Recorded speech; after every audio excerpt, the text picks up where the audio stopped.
আসন্ন বিধানসভা নির্বাচন ঘিরে ভারতের রাজনীতির মাঠ এখন চরম উত্তপ্ত।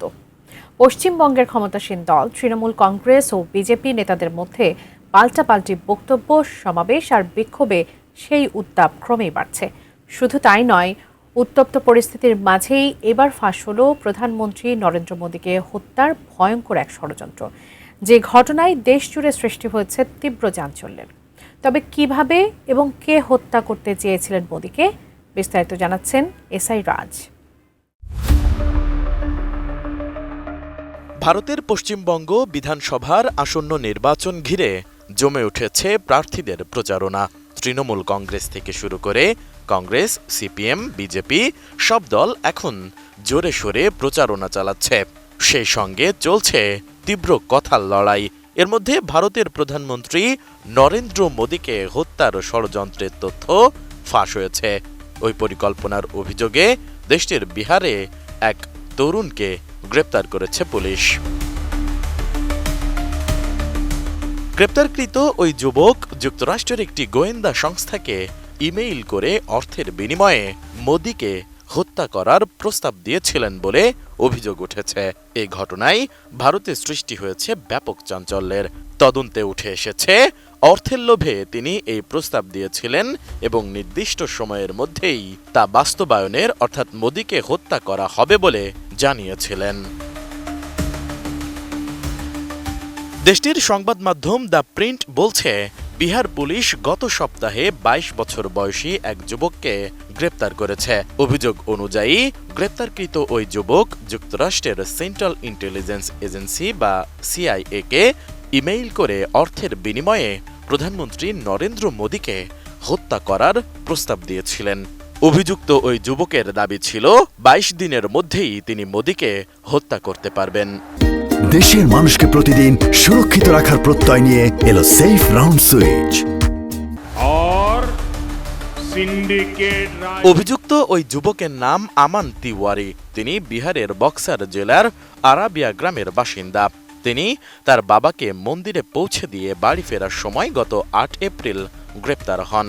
পুলিশ তার ল্যাপটপ সহ অন্যান্য ইলেকট্রনিক ডিভাইস জব্দ করেছে এবং তার কক্ষ সিলগালা করে দিয়েছে। পুলিশ জানায় ২০২৫ সালের অক্টোবরে সেন্ট্রাল ইন্টেলিজেন্স এজেন্সি সিআইকে এই মেইল পাঠানো হয়েছিল। এ বিষয়ে গোপন তথ্য পাওয়ার পর তদন্ত শুরু করে পুলিশ এবং বক্সারের সিমরি থানার অধীনে একটি এফআইআর দায়ের করা হয়।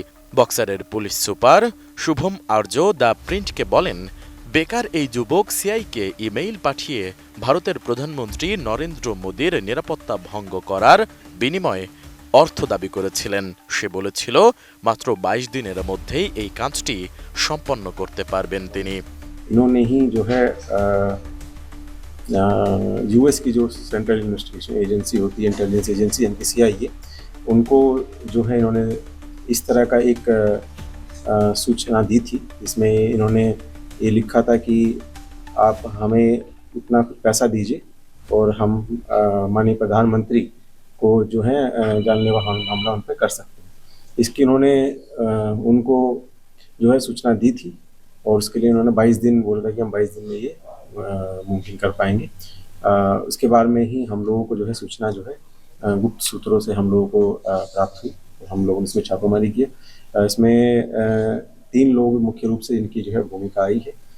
उनको हम लोगों ने गिरफ्तार अभी करके पूछताछ करनी प्रारंभ कर दी है और मामले में जो है अन्य सभी तकनीकी साक्ष्यों पे हम लोगों की छानबीन जारी है। তদন্তকারী মনে করেন এর পেছনে মূল উদ্দেশ্য ছিল অর্থ। এটি অবশ্য অভিযুক্ত তিওয়ারির প্রথম অপরাধ নয়। ২০২২ সালে কিশোর বয়সে কলকাতা ও বক্সার পুলিশের যৌথ অভিযানে তাকে আটক করা হয়েছিল। সে সময় তিনি কলকাতা বিমানবন্দর উড়িয়ে দেওয়ার হুমকি দিয়ে ভুয়া ইমেইল পাঠিয়েছিলেন বলেও অভিযোগ ছিল।